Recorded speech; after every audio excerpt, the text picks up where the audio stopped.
In Microsoft Word, which is part of Microsoft Office, you can see what any button does by pausing your mouse over it and just waiting for the tooltip to tell you what it is. Any of these buttons, if I just pause my mouse over them, will tell me what they are, such as bold and italic and underline. When I move up to the top here, this is the quick access toolbar. It has save and undo, which are two great features. If I move too quickly, I cannot see what any of these buttons do, but if I once again pause, they'll tell me what they are.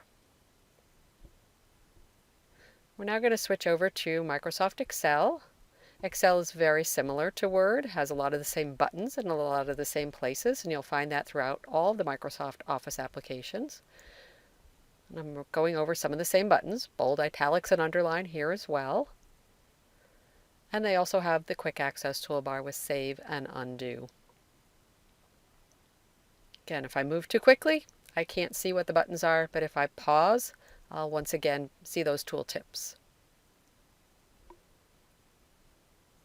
And now we're going to move over to Gmail. And in Gmail, I do have no emails selected right now, so I just have a couple of items available. But as soon as I select one or more emails, I will see many tooltips available for working with those emails that are selected.